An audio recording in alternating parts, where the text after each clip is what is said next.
welcome back to the U Up Podcast. I'm Jordana Abraham. And I am Jared Freed. It is so good to be back here with you, Jordana. How are you? What's going on? What's the haps? I'm great. How was Boca? I enjoyed your stories from there. I was in Boca. I went to visit my parents. I called my mom. I went to Indianapolis, fun town.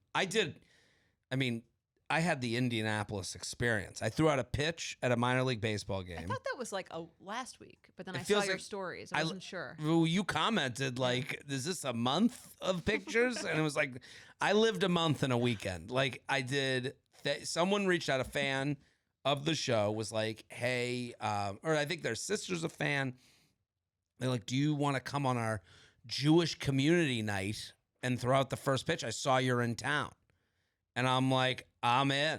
And so I threw the first pitch, which was... Did you throw it well? I did. Thanks for not being sure that I would. I don't know. You do play baseball? No, to be honest. I only ask because it would be like very embarrassing for me. Well, it's embarrassing for a lot of people. There are like videos out there of major celebs that have like 50 Cent. If you look his up, like it's like, oh my God. Bad, yeah. Like, that would be me. So I feel sympathy. Right. And I haven't thrown a baseball in maybe a decade. You know, like I don't go around playing catch. Yeah, still got it.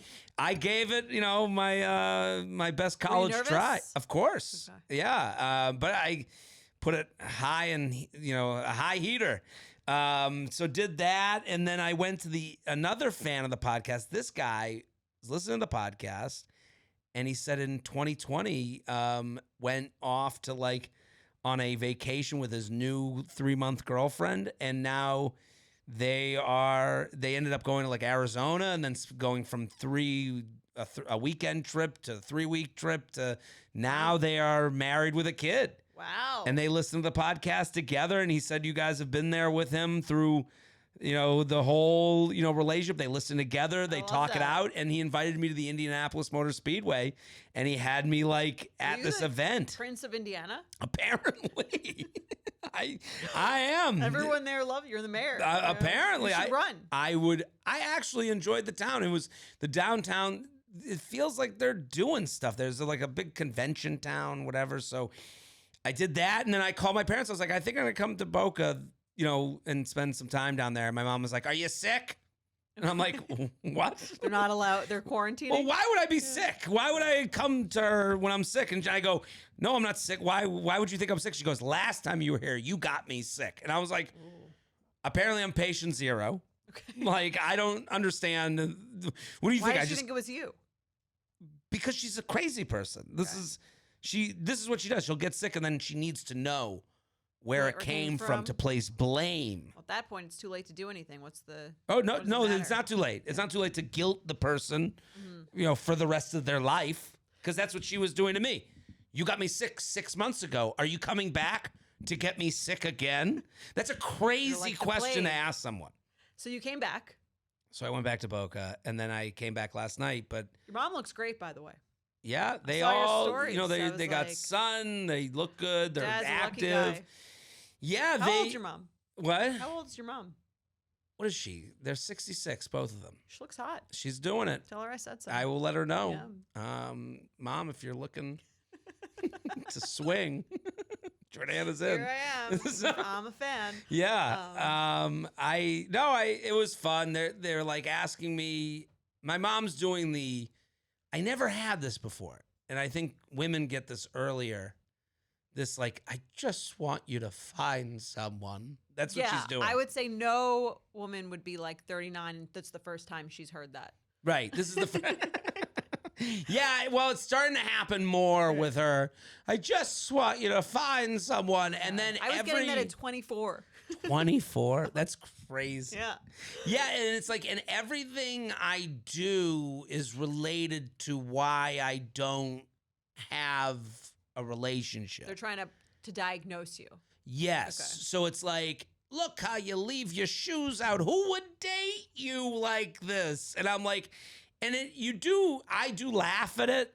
I don't know how other people, how you dealt with it. Like, it is funny to me to be like, yeah, my shoes are the problem, but I can understand after a while you go, what is wrong with me? You know, like, and my mom was like, look how you live. You live in a shoebox. You got one bowl and a one fork. She was so mad about a video I posted. I'm sorry, I'm going on and on, but But to me, that's like, it's just funny that that's what she's saying, because your problem is in no way that you have a hard time finding someone to date you.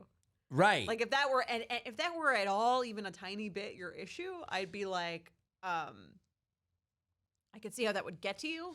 Right. It doesn't get to me because like, well, you know, you do go, well, would I be with the person of my dreams if I fixed myself up a little bit? Like maybe I'm not excited about dating because you know what I mean? Like I not to besmirch anyone I've dated, like this isn't about that, but like what isn't getting me over the excitement hump for the next step? And you're like, you know, am I missing out on people that I'd be like pumped up about because I leave the shoes out because those people are like, look at that slob. I don't know.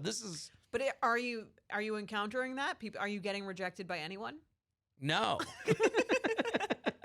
Well, that's what I'm not even like, I'm at this point, I'm like, you know, I was thinking about it, like dating, and I was like, I do feel lonely. Okay.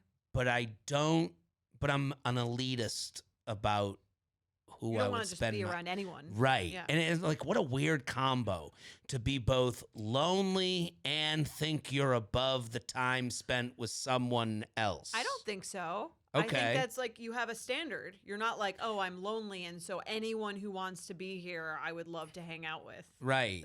I think that's. It's hard to say to people, I think. I'm being open and honest, and I could understand someone listening, like, could take it maybe the wrong way. But I'm wondering if this is a relatable dating problem where you're like, I do want to find someone, but not that person. Mm-hmm.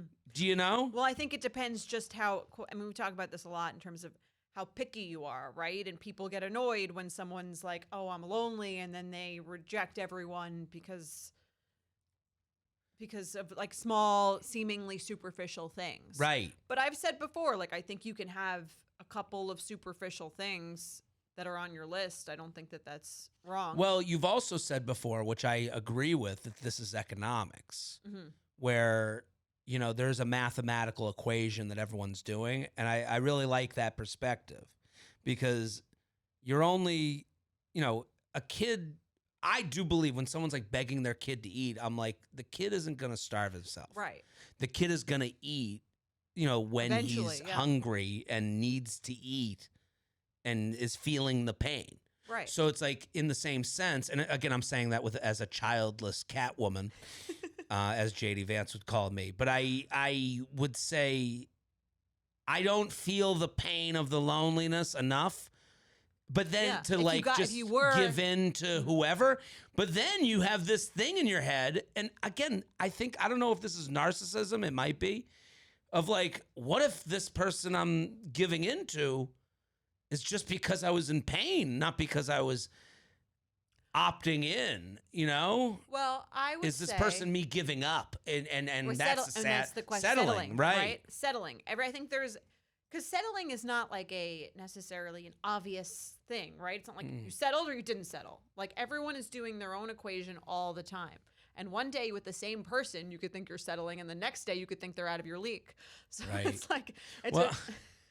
It's funny from the other side of that, when I date some women or when I'm out there, and I don't say this to like get an awe reaction, but I'm saying I do feel like I'm a version of settling for them.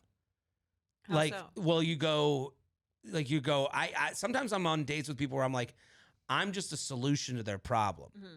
I'm not even. So what? I want to be loved too. I want to be, I want to be, pursued in the other way. You know, I think a lot of women want to be pursued. I don't think it's that binary though. That's fair. That's because also I think here's the other part of it is I think if someone were just like, I need to find a husband, I don't know that I would go to you immediately because you're not exactly like Mr. Commit immediately, right?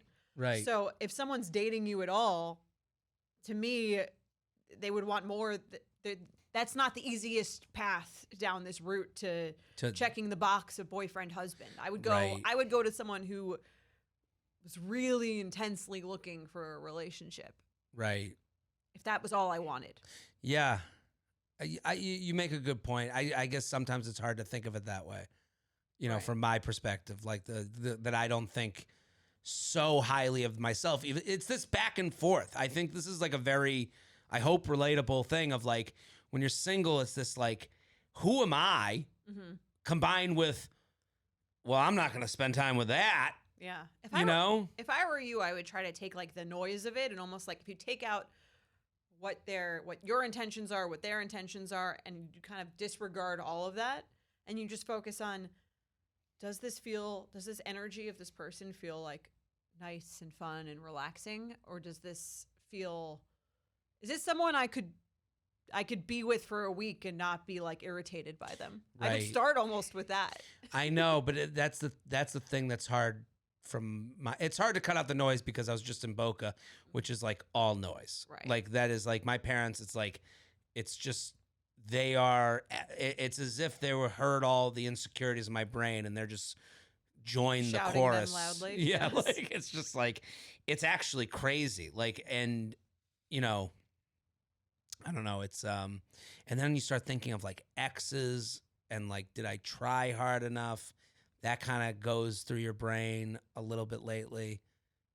My brain. Right. A little lately. You go, like, did I give it a shot? Was I in my own way? What am I even looking for? Like, at the time I was like, I'm not feeling it, but now I'm like, man, you know, you go, the one that got away stuff gets in your head a little bit, I think, as a guy. Is there someone in mind that you have, or it's more just like, could I have been with any of the X amount of people that I've been with over the last 20 years?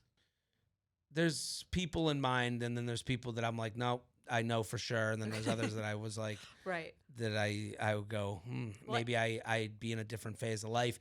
But would I even be happy in that phase of life? Would I think back and regret? And well, you would never know what the alternative was, right? Right. Like, and I remember learning that in like a research class. It's called the counterfactual. So you'd never know. And the idea with like an experiment is like, you don't actually know what would happen if you did the other thing. Mm-hmm. That's all like hypothetical. All you know is the path that you took. So you compare the path you took to some like hypothetical fantasy other track. Mm-hmm. And it could be better, it could be worse, but you never actually know. I know. Well, that's the thing that I'm like, I'm having these thoughts of like, will that haunt me?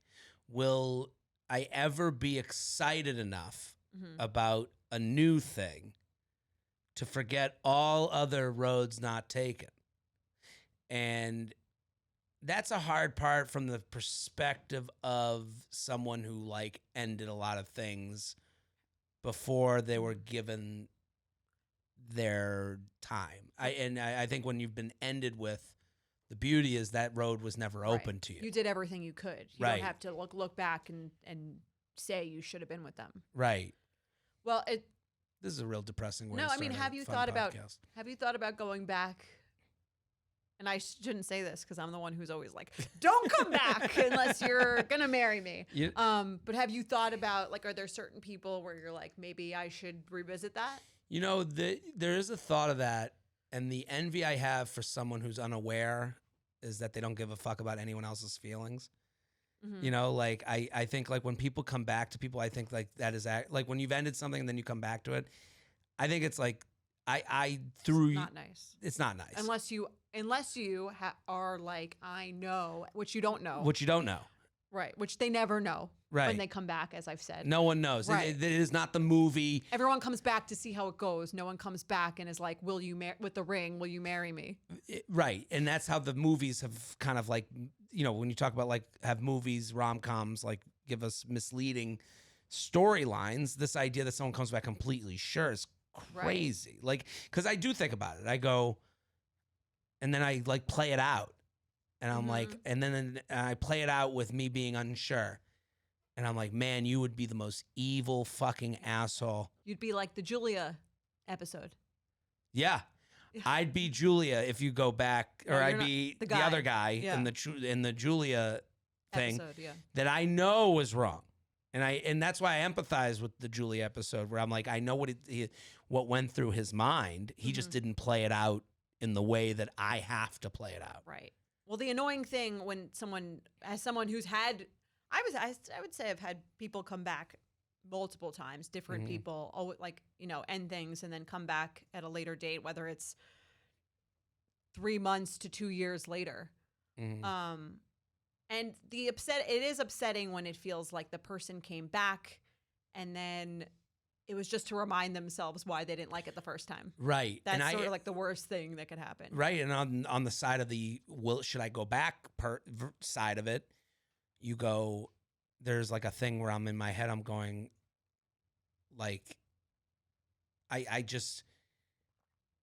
can't, like I would be the biggest dickhead in the world, like if you didn't go back knowing exactly what you wanted or wanting a more serious relationship. Right. And that's like, yeah. And well, knowing you want serious, then trying it out and going, you kind of have to like try, when you think about going back, you have to like go, well, do I trust the person I was then? Right. Do I trust that knot in the stomach? And it's like, it's hard to like do that. But sometimes it's about timing. Right. Well, that's what everyone, the timing thing. Do you believe in that or not? Do you believe it's timing, or do you believe that timing is kind of a bullshit answer to it wasn't the right match? I think it depends on the guy. Yeah. I mean, there's a piece of me that works through that. Like, and then you get into the Instagram and social media. Like, I think in a different time, like, you could kind of like let these people drift away, and then if you're stuck to them in social media land, there's always that, like, do I go look at them? Am I, see someone watching your stories. You're like, why are they watching? You put your own thoughts into that. It's been a little bit of it's a mind fuck. I think if you went back, it would have to be like, before going back, you'd have to really analyze that knot in my stomach or that thing I felt. Was that about the other person, or was that really about me and like this fear of doing something that I'm less afraid of now? Right. Or am I even less afraid of it now? Well, yeah. I mean, if you're not less afraid of it, then definitely don't go back. But like, if you could, or even if you felt it again, because I think there's a thing where you sometimes can feel an uncomfortable feeling. But if you know how to like breathe through it, and that sounds very unromantic. Like, no one in theory wants to be with a guy who came back and then he had these feelings of anxiety around committing. And then he like took 10 deep breaths and he was like, all right, fine, let's do it. And then that's like this note that's not in our story page, right? Right. But I mean, I think of even the Bell episode, right? Where we talked about that on Benefits, where there was a breakup and then the person comes back and maybe that is still in the back of their head. But they kind of like slowly work through that with you, and then it works out. I don't know. It's a mess, Yeah, I'm with you. What's going on with you? I'm done talking. I think it's a very interesting conversation. Thank you for sharing. Yeah, of course. I mean, it's just like, and then you go, well, then you go, is it the time of the year? Is it, there's so much other shit that I'm like, am I lonely or am I just cold? Right. I don't know. And it's like, am I lonely or am I just seeing people watching my Instagram stories that I'm like, what's that about? Like, am I, and I'm like, man, am I too far gone on all this shit? Like, Well, I think that society kind of gives us this lie of like everything is super clear when it works, right? Right. Everything is so clear and like there's no questioning and everything works out perfectly when it's right. And I don't really believe that.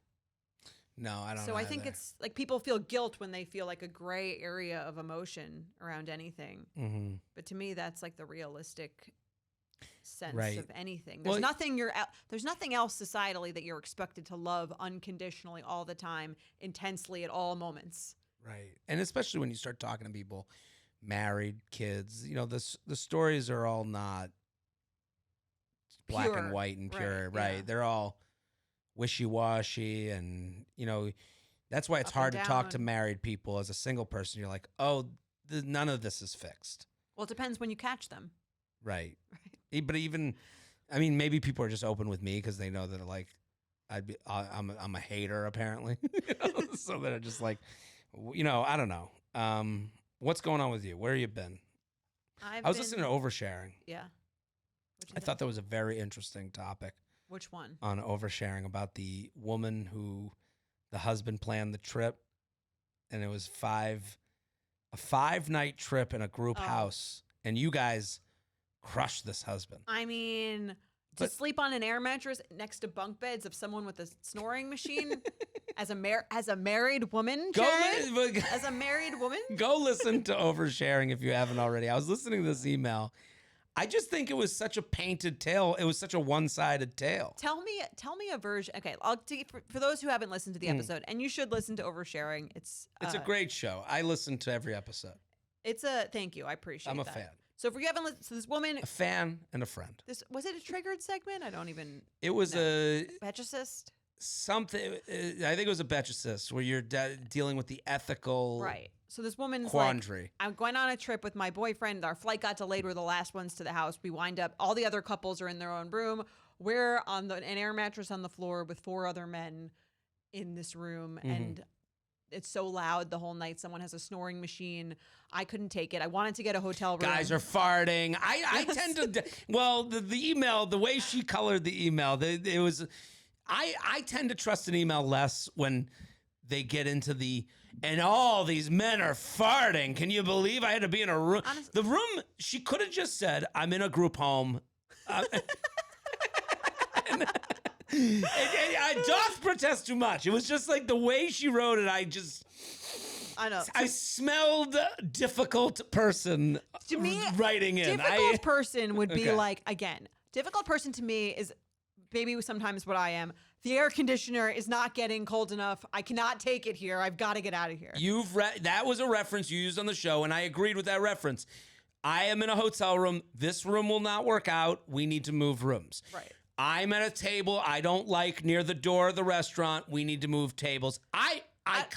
Listen, I am birthed of a woman like that. Okay. So I understand difficult person who wants to switch their table and isn't happy. But you don't understand this? To me. 4 men? Well, I don't think Are you sleeping in a room with 5 other people at this age? No, I'm not. But I'm also not signing up for that and asking no questions. She goes on a 5-day trip and just ends up at a hostel? You don't ask any questions going into this. You didn't say, hey, where are we staying? Where are we going? What's the deal? Who's going to get rooms? Well, she didn't know that was going to be her room, I guess, because they got there last. That happened. But that's the thing. I would want to know that was a possibility. Right? Sure. Difficult person is asking difficult questions. But she's presenting a solution. Well, then she said, I think the husband's annoyed because then she's like, oh, there's a hotel 4-minute walk down the street. I'm going to get the hotel. Right. And the husband's like, no, don't ruin the vibe. Well, then she goes, that wouldn't ruin she wrote it very specifically. I loved this email because she said that wouldn't ruin the vibe for me. And it's like, oh, that's someone who doesn't give a fuck about this vibe. Like, to me, totally the idea that you just I just couldn't believe you and your sister couldn't see, like, just agreed that she just showed up to a 5-day trip with you're a married woman. Yeah. So again, I agree with you. As married woman, you have no questions about the trip you're going on? Okay, fine. She didn't ask the right questions. She gets there. Okay. Everyone, how much prep? Okay, sometimes you don't prep adequately. She gets there. Situation is not what she anticipated. She's creating a solution. She's solution oriented. I think there's so many people who'd be way more annoying who would just be there, sitting there, being like, just complaining about it. I can't take it, and you're friends, and I can't believe this, and just pissed off. Instead, she's like, oh, there's a hotel. I'm just gonna do that. We're all gonna be happy. I think you are right about just go with the solution. I think this is a guy who's like, has heard, like, I don't think that she's getting along with the group. Like, it doesn't sound like someone who's given themselves to the friend group at all. because you're in this big house with all the couples. And how did you not get involved in any of the discussions of who's in what room and where we're staying? And some guy's going to see the discussions. Right. But why isn't she asking him these questions? And I just, it made no sense to me. I can't believe you're on his side. I'm not on his side. I'm just saying the idea that, so I have an experience where I went on a trip with a bunch of couples, and then I brought someone who I was dating. Okay. And we went on this trip, but we were added on, like we had started dating last minute add-on. after all of it. And they were like, well, we have this like other room with like a pull-out couch for you guys to stay if you're going to be added on to the trip. And we were going somewhere that like you can't really find rooms. Like it's just like imagine 4th of July in the Hamptons, sure. Okay? Whatever. That's not, if you're adding into a trip, that's a tough thing to find the extra room. Okay. And I remember it was this going into it, I was like, this is the deal. Like, it's going to be a pullout. We're going to be sharing it with like my best friends. And then as we got closer, it was like, well, what is this? How are we going to like, be together in this room? What if it's loud? What if it's this? What if it's that? And I was like, I go, this is what it is. I don't know how to help you. I don't know how to find that extra, like, this is the room. While you like, were there? This was leading in. Okay. And I was like, I just, this is kind of like the nature of this trip. And like, I don't know what else to do for you. Okay. And I remember getting there, and then we ended up finding another hotel. Did you present like, oh, do you not want to go? Yeah, I mean, that's an option, of course. Right. Which I think is a fair option. Hey, if this isn't for you. Right. This is a long time ago now. I'm like, but I remember this trip went so horribly that it is still, this is the ruin the vibe back? Factor. Do you want to go back? Is that the person you want to go back with? No, this isn't. I won't be going back to this person. But it was this thing of like, hey, I just remember presenting them this idea of like, hey, it's a big group going. We're going to a special place that's hard to like go to during this holiday weekend. And I've made arrangements that exist, and they're not the exact arrangements that I would understand. That's different. I don't think you and this guy are the same. You have presented this before the trip. Right. Well, then it became, we ended up having to find another room. Someone couldn't make it. We found another hotel. It cost a different version of what it worked out in the favor of what they wanted the whole time. But I bring all this up not to like defend the guy, but I'm saying like the idea you're going on a trip with a big group, you have signed up for the big group and not exactly what you want. Fine, but I don't think that was clear before. It felt, to me, the way the email was stated, it felt like if they had gotten there a few hours earlier, this might not have been the scenario. And if it was an option that could have been how it all worked out, he didn't present that as an option. Okay. That being the case, that to me did not show through in the email when you have to tell me that people are farting in the room. I can't handle this. Who would want to be in a room with all the farting? It's like, well, the farting. I'm not sleeping in a room with 4 random men. Well, Jordana, this is the other point. You can't give her credit as like, how could you do this to a married adult woman? Well, also ignoring, she didn't ask a single question about what the situation was going to be. Well, it's his job to present it. Well, Jordana, let's go. We're going to go on vacation for 5 days. You want to go? So you want me to say, okay, so you're saying she has to ask, what's the rooming situation? Wouldn't you? I would assume at this age that if there was a weird rooming situation, it would be presented. Well, at what point do you say, where are we staying? Well, not entrance into the house. Okay, but that's like saying, for me, that would be like saying, is there a bathroom in this house? No, I assume I do not have to ask, because to me that would be an assumption before you even presented it to me that obviously there is. Right. Well, I wouldn't ask if there's utilities. I can't believe for a second that Mike would say to you, my whole crew is going to the beach, and you were like, in. I would. And you would just go? Yeah. With no ask of like where we're staying? Because I trust him that if there was this isn't a guy I just went on a date with. This is my husband who I know knows me, knows how annoying I am. And if there was a situation that was a possibility that would be really uncomfortable for me, he would present it up front. I just don't know how that happens. I don't know how she ended up there and just walked into a commune. I think it's on the husband. Not to say it isn't. There was a little responsibility on her to go, this could have happened. It depends. We need more context. If you're the writer for that episode, write into this show and I would let love us know. to hear. I would love to hear how from the husband. How could this have happened? the whole time I'm like, I just want to know what the husband thought was going to happen. Right. Like you had I guess this is my less on his side thing. Okay. I would just go, I've heard her piece. Now you go. Judge J&J. Have your husband write in. I would pay for this email from him. We will pay you. I don't know how much. In thank yous. Yes, we will pay you in thank yous. And maybe I hope that made sense to the listenership here. I hope they go back and listen to it. If you guys want to listen to the episode yourself, this is the overshare from the September 17th episode of Oversharing. Overshare is the first segment. It's worth listening to the email. And let us know. Maybe we'll do a poll. I know what's going to win. I only present competitions that I know I'm going to win. Right. Yeah, this is because it is. It's not that listen, I'm a pain in the ass. I want the hotel room. I don't want to sleep next to Snorri. But I think if it's your friends, if it's your trip with your friends, it's your job to make the other person comfortable on that trip. It's a great point. You're right. They are your responsibility. I agree with that. Because she's not going to be the one bitching. That's going to make her look like an asshole. You have to bitch on her behalf. It's her responsibility to see where you're coming from.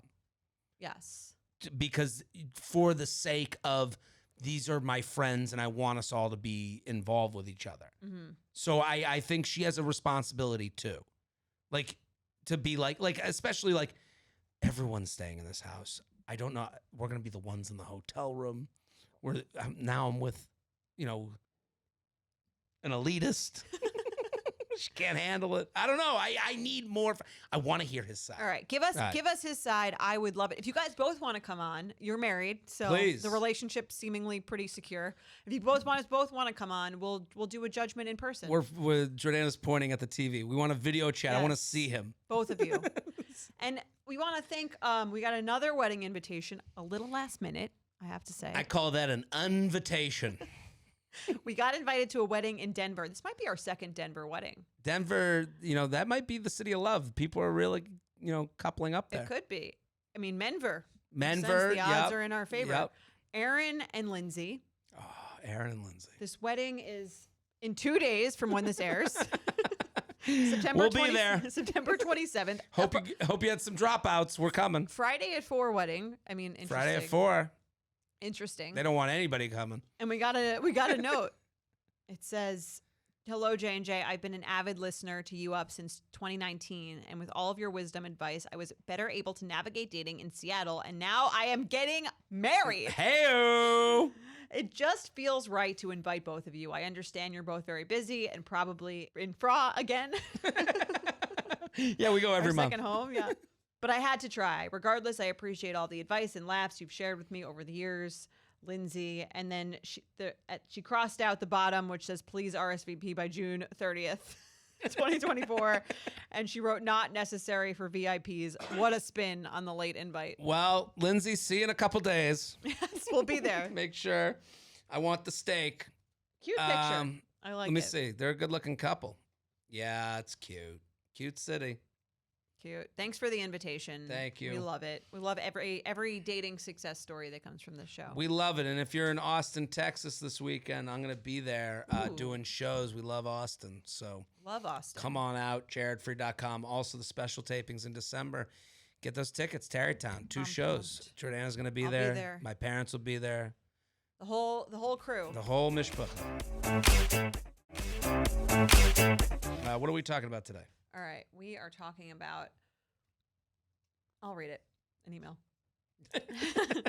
What are we talking about? Hi, J&J. Could you discuss the changes between dating fuckboys and generally younger, useless daters to finding a real man, a.k.a. marriage material? What if we just like walked down the street, marriage material, Fuckboy, useless dater. If fuckboy is 1 and 10 is real man, aka marriage material, where do you think you lie? I don't even. By my mom's account, a 3. A 3? No. After spending time. My marriage material. If 10 is, she says, a real man, marriage material. I am not a real man. I can tell you that. And 1 is a fuckboy. What would you do? I think How would I describe you? What would you give yourself? 7. I think that's fair. 7's fair. Maybe a 6.5. 6.5. I do like to fuck. Well, I would say like a 10 is like someone who is really intensely looking to get married. Right. Like, pretty quickly. Yeah, I guess. You know the type. I do know the type. I think that type is gone. They're in relation. Well, they've been married. They graduated their college girlfriend. Yeah. That to me, a 10 is marrying your college sweetheart. Right. Yeah. Because you're like, I am just. I have a. This is family, kids. This is all in my mind right away. Right. Very little desire to see what's out there. Right. Not even from a fuckboy perspective. Just from like a. I do think you want a simplified world. If you're like going from, like I want to start my business. I want to have my car. I want to be able to join a club. I want everything to be neat and tidy. Mm-hmm. The surprises of life don't interest me. Right. And I think the more you get away from that, the more you go, I'm going to date. I think you're up for surprises. You're up for failure. Agreed. You're not up for medium, which I think, which mediums seems very nice to me right now. Like I don't think this isn't a negative thing about medium. Medium is way better than bad. You go right. I go to Indianapolis and you see like, okay, I can live 15 minutes from a downtown, have all the teams, and I can have my kids with a big yard and the car and you go, oh, that's a beautiful life. It's also like, the chances taken were less. Right. To me. No, it's true. But all right. I've done this, and it wasn't what I expected. I spent my 20s dating boys. Now I'm a woman, and I have found the best man. He is everything I used to want my exes to be. Got him. Considerate, warm, kind, emotionally mature, smart, reliable, consistent. It's like a nice glass of milk. There you go. Why then am I now not satisfied? I miss the drama of those relationships. I don't really, because it sucked when I was in it. But could that be the issue? I'm not used to stable. I miss the laughter and adventure of my old relationships. This feels very mature and very stable, and maybe that bores me. Is this something I'll grow out of? I want this guy. He's everything I want. Why am I feeling this? I don't want to be without him. I don't want someone else because I don't think that someone else exists. I think he's the best it gets. Why can't I just settle into this and love it? Why do I feel unsatisfied? Jordana, did you experience anything like this transition, and how did you deal with it? Jared, are stable guys always less fun? I wouldn't know. Is this just a normal 20s to 30s transition? Best, a hopeful batch. Jordana, you've hinted at this before. Mm-hmm. We've talked about this. Yeah. The idea of like losing out on the ups and downs of the relationship dramas, right? Yeah. I think, and I've talked about this before, I think that I understand what she's saying. I think that's a very relatable feeling of like, kind of like what you were just saying about the medium, where it's like a healthy, stable relationship. Once you get past the initial phase of like love and excitement or whatever, you like the thrilling, just getting to know you thing is like a solid medium, and everything is like great. And some, but there's not the highs and the lows of the person not calling you or not texting you and then coming back and you're more excited. And I kind of talked about this on Oversharing recently too, where if you have one of those like situationship kind of things, or you're dating someone for 3 months, it's more exciting because you're not sure if the person's going to be there or if the person's going to text you. And so when they do text you, it's much more exciting because you don't know that they were going to. But that is very different than like a real relationship where you really know someone. They're like almost two entirely different things. I feel like people compare them a lot. Right. But they're just, to me, it's like two completely different ways of living. Right. They're both called food, but one is different satiating qualities to both. Right. And to compare them is not fair to almost either situation. Right. Because one, you don't really even really know the person on an intimate level. They're not like it's not a real relationship. Mm-hmm. And the other one's a real relationship, and you have an intimacy and you know the other person, and there's like a agreement between you, and there's not so much of, are you going to text me? It's like, of course you're going to text me. Right. But what you get for that is like a real relationship with someone you actually know. Right. On a deeper level. I don't, there's something in the email that I love. This is why I bring up how the email's written is important, I think, because she says something that's very specific. She says, I miss the laughter and adventure of my old relationships. That's not right. That you should be able to get in your current relationship. Right. That's a good point. Right. Because when I saw everything else, I do understand. I agree with what you're saying. I miss the drama. Like, I do understand when you're single and you're dealing with someone that will they, won't they. You can bring the text to your friends. You have the best stories. They're interesting. I mean, that's why this podcast is interesting. It lives in the gray. They might like you, but they might be bad texter. All those things are kind of exciting. But then when you say you miss the laughter and adventure, like, that's a good point. Right, she's like not saying solid. Right. She's not saying I miss the thrill. Right. She's saying laughter should be present even in a stable relationship. Right. And when she says he is everything I used to want from my exes, considerate, kind, warm, emotionally mature, smart, reliable, consistent. She never says fun. She never says like hilarious. She never says adventurous. These are all things just because they're, adventurous, fun, hilarious, just because. Well, does she mean adventurous or does she mean like unavailable? That's right. Well, that's where you have to like get through the head trash. Because I do when we're talking in the beginning about my dating life, like, what do you trust? What do you not trust? What's real? What's fake? Is she yearning for the excitement of the highs and lows of someone not texting her back? Or is she yearning for the excitement of liking someone a lot? Yeah. And that's a good question. And that's a good question to ask herself to untangle those two things. Right. Not laughing doesn't mean, oh, good, we're stable. It's like, I don't know. So happy I found someone I could now laugh with. Right. And it's like, that's the hardest part is like, is this a nice person or are they the person for me? Right. That's the hard, breaking up with nice people is like the hardest thing in the world because you're like, can you just be a piece of shit so that I know I'm right? Right. And I'm sure she's looking at this guy and she's like, I can't imagine finding better. To me, it's not a discussion with herself. Maybe it's a discussion with him too. Is saying what? What would you say to someone? If I'm saying there's a lack of adventure in this relationship, that's, why haven't we gone apple picking more? Right. Well, it's very new. Well, just because we're together doesn't mean no adventure. No, that's true. Why you can have a stable relationship that's healthy and have adventures and have laughter. Right. And I would ask her, I think you got to be less afraid of like presenting these fun things you can do together. Right. Like I would be unafraid of like, hey, let's go do whatever. I don't know. Like, you can create. She says, I miss the drama of these relationships. Is it drama or is it like a thrill? You can create a thrill within your own relationship. You can travel. You can like do thrilling things together. Right. Let's have a sexy night. Like, let's get dressed up and you meet me at 8 at this bar and you're going to get dressed up. I'm going to get dressed up. There's drama right in that. Yeah. I would ask yourself, do you miss the thrill or the drama or do you miss the anxiety? Okay, that's a good point. The anxiety is not healthy. Right. And it depends what she means by thrill. Does she mean like elevated heart rate, I'm excited? Or does she mean I'm kind of anxious? Because sometimes they're very hard to untangle. Yeah. Like to get texted by a guy who texts you inconsistently is exciting. Right.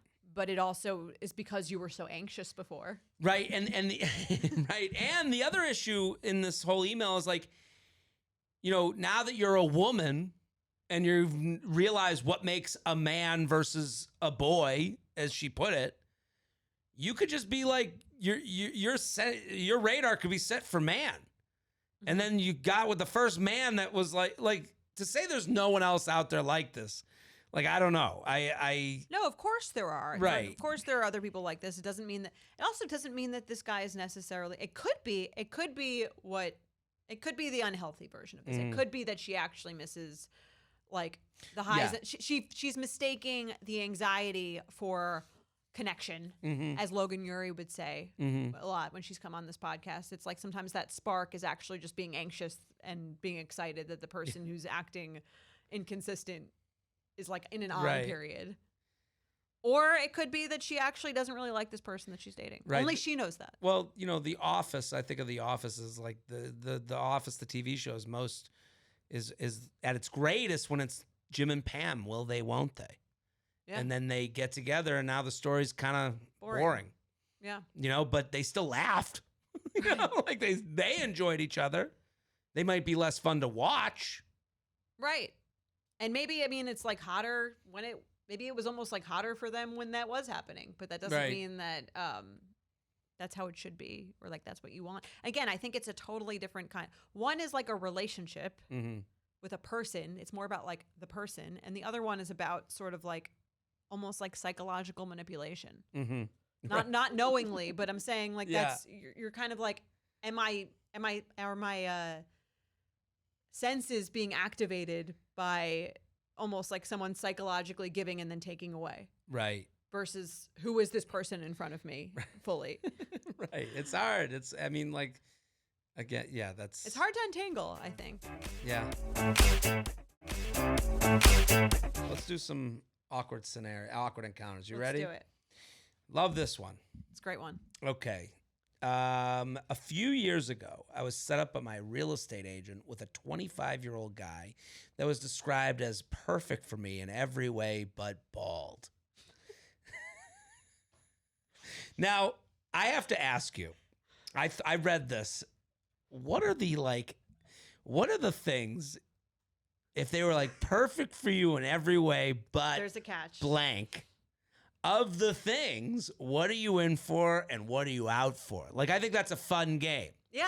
Perfect. I presented people I've set up like this. You have? Yes. Oh, I don't want to hear that about myself. Not Can you imagine? I haven't done But it I'm with just saying, could you imagine what would they were like, someone Jared, say about you? Yeah. What would someone say about me? Perfectly. He's the perfect guy for you, but he smells. I don't know. I might he's say the perfect guy for you, but he's not a funny comedian. He's the perfect guy for you, but he has a podcast where he talks about dating. He talks about all of his dating encounters. That might be something I would say. That's how I could be presented. Yeah, I don't think that would be insulting. He's the perfect guy for you, but small penis. Like, can you imagine? No, that would be horrific. But that could be said about someone. There's maybe someone. That could be, yeah. Perfect Some people guy would say for that's you, fine. but gross feet. I don't know. What is... I'm giving you one I would say about you. Okay. He's perfect guy for you. But his parents will blame you if they get sick. But he does a weekly podcast where he talks about dating. That would be I would say the biggest hurdle. He's the perfect guy for you, but I've seen his bathroom and it's disgusting. But he has a framed picture of Tom Brady. He's the perfect guy for you. I would say sometimes I've said he's the perfect guy for you, but he's not about you. But he's a little shorter than the guys you usually date. So you're taking into their past taste to give this description. He's the perfect guy for you, but he's divorced. I don't know I don't know if I would ever describe a woman as the perfect woman for you. Like I think that is like such a horrible way to set someone up. That's totally true. I never phrase it like that. I always say, I think you guys would have a fun time. That's a good way to put it. That's all I'm promising. Right. Not that he's perfect. Right. A few years ago, I set up with my real estate agent with a 25-year-old guy that was described as perfect for me in every way but bald. Being 23 years old, she's 23. At that age, it would be hard to swallow. That's pretty young, yeah. I had a hard time dealing with the fact that this mystery man was 25 and bald, but I was trying to be more open-minded, so I went for it. We hit it off instantly and really enjoyed our dates, but apparently I just couldn't accept that he was bald. One night within the first month of us meeting, we were lying in bed talking about dog breeds. What do you think of a hairless cat? He mentioned a breed I had never heard of, and I handed him my phone so he could show me a photo. Before handing my phone, I guess I had accidentally clicked on my browser history, so when he saw my phone, he saw a list of my search history, which included the following. Oh, my God. Why do some men bald early? Can bald men grow hair back? Is it irreversible? The whole list is amazing. Is balding inherited from mother or father? At what age do most men start to bald? What percentage of men bald? And I feel like we're on Family Feud. This is her anxiety spiral. I get it. Right. I get it. I have so many Google searches that are like in a similar vein, just asking the same question 75 times. Right. And what percentage of men bald? And so on and so forth. He looked at me and I looked at him and neither of us said anything. Would That's you... Would I wouldn't say anything because I'd be like, maybe he didn't see it. Maybe he's not reading it. Like, I wouldn't call attention. He would need to say it. It'd be funny if, like, you're dating someone with, like, big nipples, and it's like, do nipples ever shrink? Are nipples inherited from mother or father?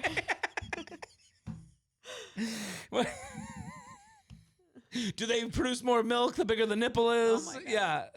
Apparently, I didn't offend him too much because it's 4 years later, and we're getting married. Woo! Wow, I think he's a better-looking Jason Statham, and we joke about it all the time. Look how things change. Yeah, that's the difference someone's personality can make. Right. Now he's Jason Statham. Baldness can be hot. I don't think it's like a deal breaker. It wouldn't be a deal breaker for me if I think listen, Golden Bachelor started. These guys got the thinning hair look and, all different looks. And some of them were rocking it. Also the going fully bald thing, that's like a thing. It's, take control of the situation. Jason Statham, Michael Chiklis, of all the balding people. I'd invite you both to the wedding, but I know you're not looking for more invites. I am looking for an invite just to see what everyone looks like. Cop out. By the way, his birthday is also the worst day of the year, and we really get a kick out of the pod every February 21st. Wow. Thank you. As a side note, I'm constantly listening to the podcast. I've never missed an episode. He knows that now. But a few months into dating, I was picking him up from work, and the podcast titled "Dealing with a Breakup" was playing. He saw the title and panicked. It was funny. Sincerely, a bald man convert. I love that. Okay. So would you... We should name this episode, "Should I Dump My Bald Boyfriend?" Just to see. So let's say you were dating a virgin, and then you were Googling, and she saw it. You Googling.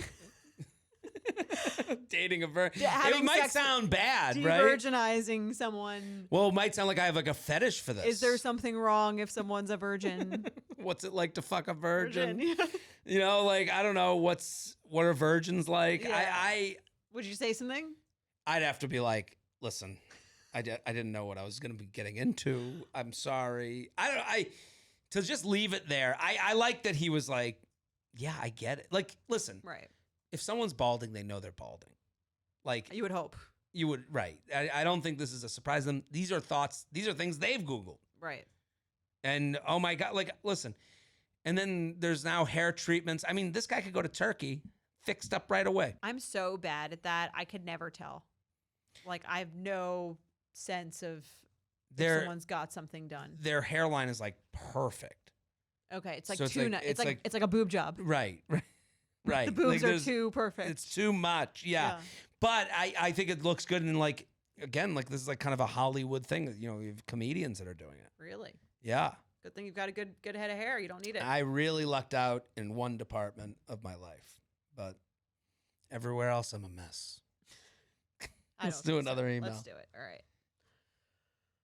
Hey, J&J and the whole You Up team. First off, thank you for filling my home and car with laughter. Welcome. I, 35 female, abruptly had to end a long-term relationship 2 years ago? I would say two ago. 2 months? 2 years? 2 seconds? She doesn't write the... 2 ago. 2 ago. And it was rough getting back into dating. Since then, You Up has been a lifesaver of good advice and comic relief. I'm a more relaxed, healthier dater who avoided some doozies way sooner thanks to you guys. That's what we aim to do. That's right. That is the goal of this podcast. But now I have a funny and weird stitch for you to unpack. Jordana, I think you've mentioned a similar issue on the pod before. So I started dating this guy recently, and it's been going really well. We actually have a 16-year friends to lovers tale that is one for the books, but that's a different email. I have a feeling this might be relevant. This might be. We are long distance for now, but the communication is 12 out of 10. The physical chemistry is spicy, and we have the same nerdy and weird sense of humor. We have talked about me relocating to his city in the near future. I was excitedly telling my aunt about him at my brother's wedding, and she wanted to see a photo. I showed her one of us together, and right away she said, "He looks like your brother." What a piece of shit. I know. Aunt move. Very weird. Yeah, but it's such a, I mean, it's not like she's the only aunt that would ever say this, but yeah. That's the first thing you say. It could be like the sixth thing Nah, you they say. don't even know what they're saying. I quickly laughed it off and disagreed, but then her comment kept haunting me. Did I like a dude that looked like my brother? If so, what kind of sicko did that make me? To be clear, my brother and I are very close, but I am not harboring any romantic feelings towards him. In fact, I just happily watched him get married to a girl that definitely doesn't look like me. Like she's like happily watched him. Well, I guess you don't want to fuck your brother then. Yes, yeah. There's proof. But now I'm wondering if others are thinking the same thing. It has crossed my mind before that they have some physical similarities, but in my head, they're obviously completely different people. My questions are, is this something I should care about at all? Should I have sex with my brother to get rid of this feeling? How do I keep her comment from burning into my memory? Is there a funny response if this ever happens again? Sincerely, a real bros before hoes batch. You ever gotten this? I actually have gotten this recently from my great aunt. Really? So you know. Yeah, I've gotten this a lot. Mike and I, we have similar coloring, You brown guys, hair. listen, I don't know. This is, I mean, yeah. I don't think you could, that it would be weird to say that about Mike and I. Not at all. Yeah. I don't think it would be weird to say about my parents. My parents look like brother and sister. Your brother and his wife could be related too. They kind of look a lot alike too. Yeah. Yeah. People tend to date people who look like them. Absolutely. I think it that's happens a lot. And it's not even, it's not a thing of like, I don't think anyone's ever been like, I don't think normal and right-minded people see you and Mike and be like, well, Jordana must have really wanted to fuck her brother. Like, I just don't think I would hope not. Right. Yeah, That'd be a crazy person and then be really someone who's not good at being social. Right. Sounds like something someone's aunt would say. Right. And I don't think the aunt in this situation is saying that to make you feel bad about who you're seeing. Or that you should break up with him. Right. Like to her, that thought is so far away from her mind. That's why she says it. Right. She doesn't think it's uncomfortable because, and again, so I'll be, I'll give my own experiences. Like, do you know how many people I get that like say that I look like their friend or their brother or their sister or their mom? I look like them. Right. And then I get. You're saying people that you go on dates with. No, I'm saying just generally that I look like someone they know. And I hate hearing that. I don't want to hear who I look like. I can only look at the negative. I can't look at the positive. The person would have to look like the most beautiful person alive. I think it's less insulting to hear that someone looks like a other gender version of you. Like if you went on, if you were dating someone and someone said they look like you, would you be offended? No, I guess what I'm saying is like I get where the insecurities come from. These comparisons only lend itself to insecurities, not to positive moments. But I also think that maybe that's like an insecurity. If that's your initial thought, it maybe is an insecurity in itself. Because like if someone says I look like Mike, I'm not immediately thinking of the least attractive physical features he has and saying that means that those are mine. Sure, but the thought of like, oh, I'm attracted. Like, what does this say about me? Right. It leads you down a bad path. Sure. Is I guess the point. Okay. But I think whenever I'm presented with someone who they say that you look like, what I say is what I come to realize that anyone with strong eyebrows, they think we look alike. And do you like a woman with strong eyebrows? I do like a woman with strong eyebrows. Do you like a woman who looks like, I think when you describe your type, if your celebrity crush is Kourtney Kardashian. Right, a curvy, you could be strong in the Kardashian eyebrow family. woman. Yeah, I think I am looking for me. I'm looking for me. Right. I think. Right. But I think to help her, like, yeah, you guys have one feature. That's the thing. People have like time for one thing, one feature. Right. It's like when people have babies and you're like, well, who do they look like? And I'm just Right. kind of, you pick the first thing that you see. Right. They look like that person. And that's the thing. So like, I think you got to like be a little bit more giving to yourself. Right. You sicko. Weird fuck. No, it's like they notice one thing and it's like, this isn't. Also, here's the other part I forgot to bring up. And this is actually the most important part. They're long distance. So she hasn't really gotten a chance to know him in this intimate way that makes him just him. So that's why it's like kind of fucking with her, I think. It's like you haven't gotten this opportunity to, like, you're into him, you guys are dating, but you're long distance, long time friends. Right. And I just think when you don't have, like, just like you said, like, it's your husband. Like, there's a different personality there. There's a different thing. It's less superficial once you're in it fully. Right. And I think when you're distanced, you're still questioning everything. Absolutely. Right. Why do I like him? It was this long time friendship that was for years and years. I didn't notice him at all before that. Earlier. Right. So I think all these things are like messing with your head, and I think that's not fair. Anyway, the verdict is not a sicko. Let's play some games. This week's Red Flag or Deal Breaker is sponsored by Angry Orchard. Picking the right drink for your party is like picking the right partner. It can be overwhelming. The coolers are always spilling with different options, and it can be tough to please everyone. That's why my go-to drink is Angry Orchard Hard Cider. They have a variety of offerings for any taste, and they're all crazy crisp and madly refreshing. We want to pass our listeners an ice-cold Angry Orchard this week. Regardless of whether we think their write-in is a bit of a red flag or a full-on deal breaker, we want to share a cider with them and hear more. Let's jump right in. We love Angry Orchard. Ready to share a cider with these listeners. We got to get some here. Crisp, and just crack one open on the air. Where the hell are they? We need, these are delicious, great time of year for it. This is the time. Cider? Yeah, nothing. It's Angry Orchard season, right? Put on your cozy sweater and have a Angry Orchard. Love it. Crisp is the word, too. What do we... You want to read our first one? Yeah, I'll read it. The guy I've been seeing for 6 months still shares locations with his ex from 5 years ago. They dated for 6 to 7 years, end of college through early adulthood. He's now 35. Somehow it came up in conversation. He doesn't think it's a big deal at all. They're not in contact anymore, according to him. To me, it's just weird. So red flag or deal breaker, he still shares his location with his ex. Additionally, he won't stop sharing locations with her, even though I've told him it bothers me. He says it's not that big of a deal, so he won't stop sharing locations. Thanks for all you do. What do you think?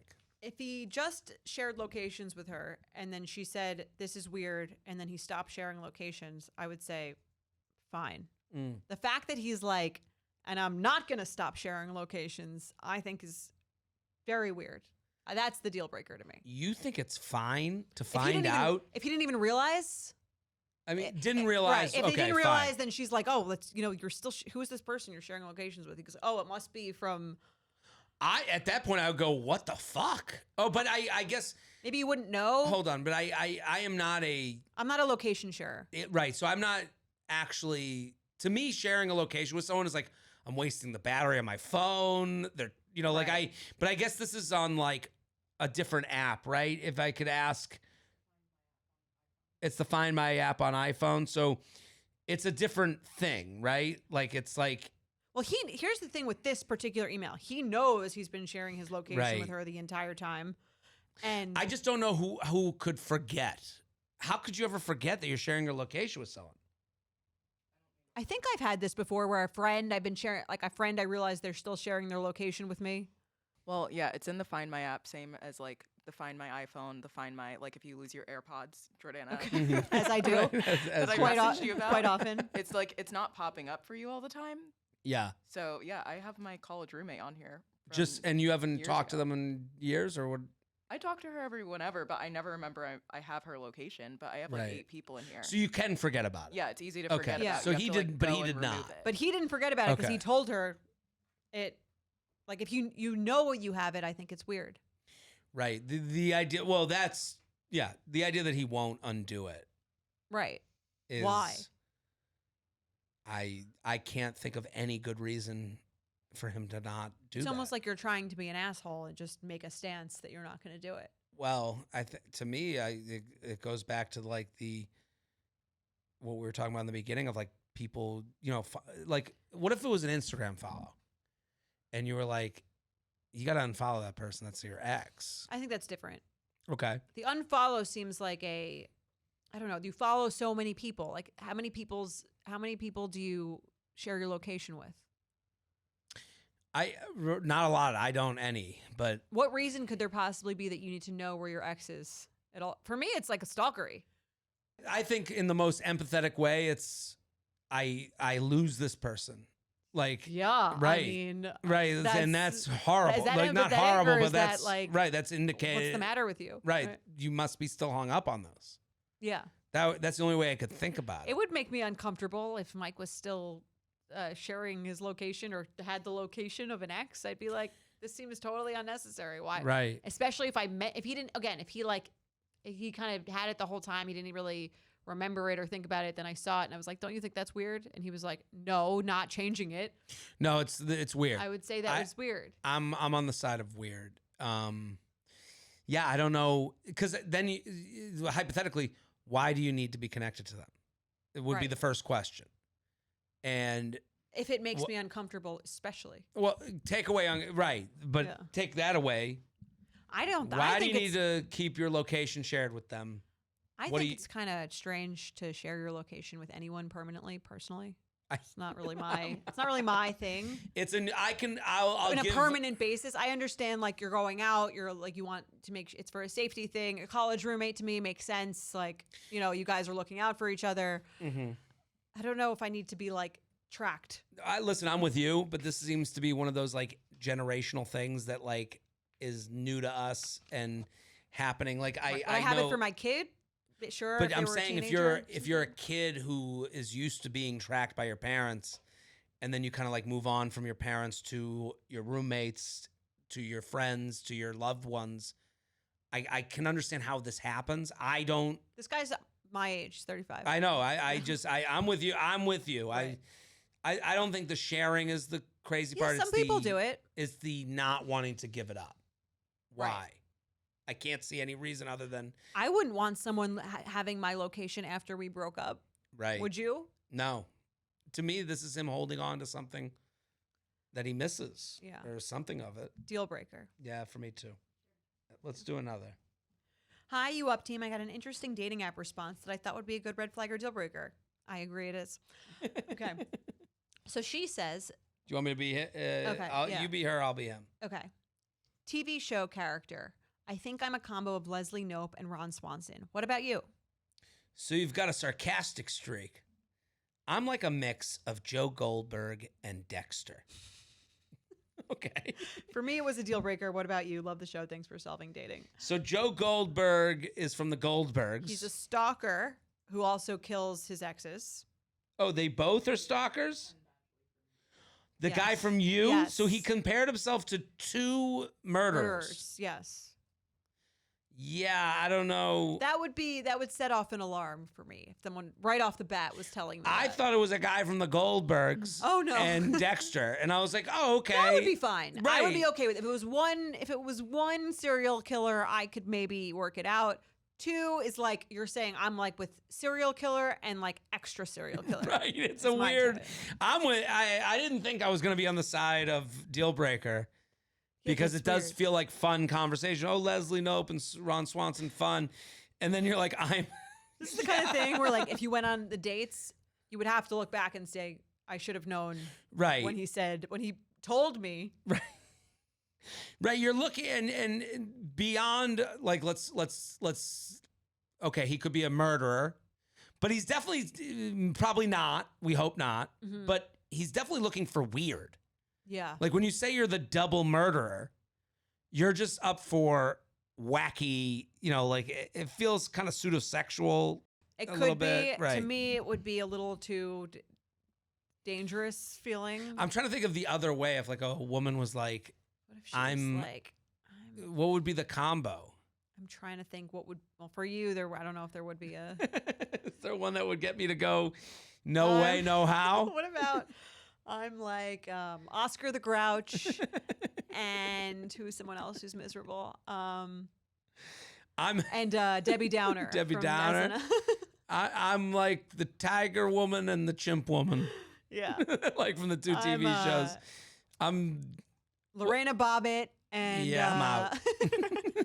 Such who else is a female killer? I don't know. I think it would be like, and he doesn't even like follow that with a joke. Just kidding, or like.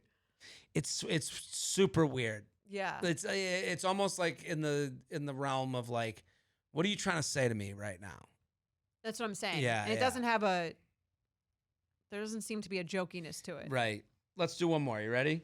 Yeah. Thanks for all the laughs for hosting my favorite pod of all time. I have a red flag or deal breaker for you. I, 28 female, have been seeing this guy, 28 male, for about 2 months. We spend a lot of time together, always have so much fun, and have a lot in common. There's a lot that I like about him.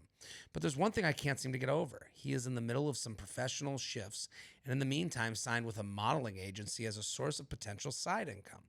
Obviously, to do this, he has to be good looking, LOL. So on top of the professional modeling, he has a TikTok where he gets a lot of attention. I can't help but cringe when I watch what I would consider to be blatant thirst traps. Some of them even mentioning that he's single, which gets even more attention. And although our conversations thus far have led us to agree that we are still trying to keep things casual, I can't help but feel all types of ways about these shirtless videos he's posting. I have a feeling I know what Jordana's answer is going to be. Is it a valid excuse that he's looking to grow his TikTok following, which has actually worked tremendously and makes it almost more annoying, LOL, in order to make money off of it someday? Or is it a sign of attention seeking, a need for external validation? When I watch these videos, I genuinely have a physical cringe reaction of embarrassment, and I feel like I'm watching a completely different person than the one I know in real life. I have never had a TikTok, so I have a hard time wrapping my head around his purpose of posting these. Anyways, red flag or deal breaker, your 28-year-old male situationship posts regular thirst traps with hopes to become TikTok famous. Sincerely, TikTok time bomb. I think I know your answer too. I think you'd be out also. Yeah, I'd be out. Yeah. Here's the thing.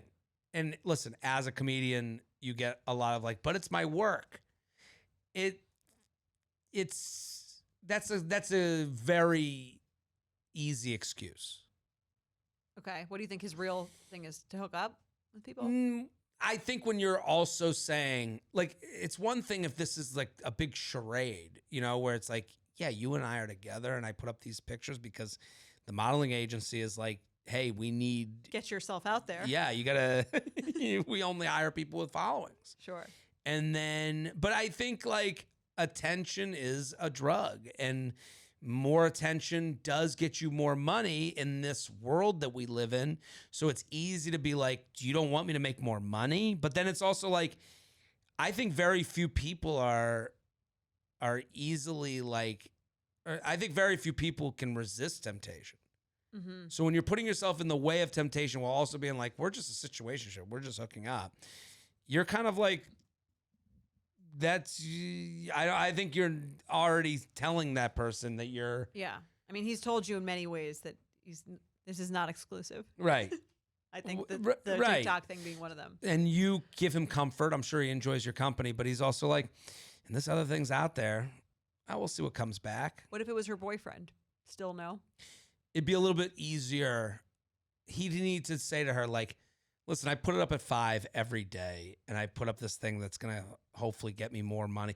You'd have to be really mathematical in your explanation, I think. You'd have to see the end. Right. Where does this take you? Right. If I can get to 400,000 followers, then I can kind of move towards my comedy. Right. Or well, do people say that? Like, have you had relationships or something where people have been like, I don't like that you're traveling 4 days a week, and then you have to paint the picture of where this takes you? I don't get that as much. People love it. Well, I mean, that's not embarrassing. Right. I would hope it's not.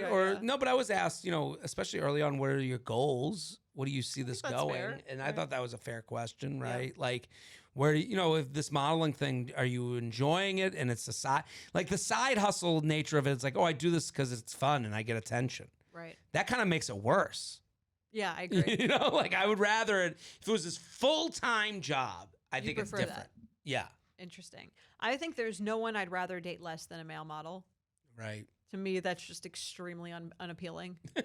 Let's see what the draw is. Well, I guess like, the male model, I don't know a lot of male models, but Tyler Cameron, who was on The Bachelor or The Bachelorette, and then became famous and then got into modeling and now is an influencer model thing going on. He does it pretty well. Like he's putting up thirst traps, but it doesn't seem that I got to give that guy a lot of credit. It doesn't seem that he's like. Here's the reason it's better. It's not as icky with him is because he's successful. Right, but with chicken or egg thing. Right. I don't know. Was he putting up those pictures before he was on The Bachelor? He said he was signed to a modeling thing, I think, before The Bachelor. Right. But then obviously like that lifted him off. But I mean, everything is stupid until it's making you a ton of money, right. I guess. I don't know. Yeah, I don't know. But he doesn't. I mean, yeah, he's gorgeous. He is gorgeous. But to me, personally, just to me, I'm like, I wouldn't be interested in dating someone posting pictures like that of themselves. Yeah, listen. I just don't think I don't think I would be like feeling super secure in their relationship. Two, I'm just not looking for the hottest guy I can possibly find. I don't think that's like many women's. If you ask men, I think men, that's the answer many men say. I'm looking for the hottest woman I could possibly find. I don't think that many women are like as hot as like I will that before all else. Yeah, I don't know if I'd want to look like that. I've never really. I'm just saying I wouldn't be looking to date a man who is like making money mostly off of his looks unless he's also an actor. Because you want to know that there's consistency. I want to know there's consistency. I think that I'm looking for a little bit more like intellect, cerebral connection than maybe men are. But to me, Tyler does. I use him as an example because I do think he has a lot of intellect to how he does these things. True. I think the thing that I would like look down on, I guess, is like doing this for the fucking. Do you know what I mean? Like that would be low intellect to me. Okay. To me, when Tyler, he's been on this show. He came on our live show. Yeah. He never gives off this like, let's see what my DMs are going. He never gave off that vibe. I mean, that's sort of like when you're that attractive, that you're not. Right. You know what I mean? You don't have to. But I'm saying with this guy who's holding on to her but not giving in to her. They're a situationship. Her admittedly saying they're a situationship. Right. And then him not like giving in. It's kind of like, to me, that's dumb. Like he's kind of like toying with her while also this side project of the thirst she traps. needs to move on. She's got to move on. I just Deal think breaker. like when you do it that way, it's like you're kind of outing yourself. Right. You know how this is going to end. Right. Sort of what I'm thinking. I'm trying to think if I would stay with a woman. No, deal breaker for me. You'd hook up with her. I see some of these like You'd be TikTok worried she'd storyteller get revenge. people, and I'm like, there's no way. Okay. Like because you can't win. Right. You know? Oh, you got to hear about the breakup, and he was farting the whole time. His sleep apnea machine. Right, kept going off. But all right. Thank you again to Angry Orchard for sponsoring today's episode. Angry Orchard is made with real fruit, tastes amazing, and doesn't skimp on flavor. There's an Angry Orchard option for pretty much any type of hang. From semi-sweet to fruit-forward to high ABV, they've got a little something for everyone. And you can find Angry Orchard near you by visiting angryorchard.com/locations. Enter your city, state, or zip code. Select the product you want to find. Voila! That's angryorchard.com/locations. Angry Orchard Cider Company, LLC, angryorchard.com. Please drink responsibly. Angry Orchard is a hard cider with other natural flavors. we did it again. We solved dating. We did it. Proud of us. We'll be back on Sunday. Boom. The U Up podcast is produced by Belle Roman and Candace Maniga. Edited by Belle Roman. Social media by Candace Maniga. Guest booking by Ali Friedlander. VP of podcast is Chris Allen. And be sure to follow You Up at u.up.podcast.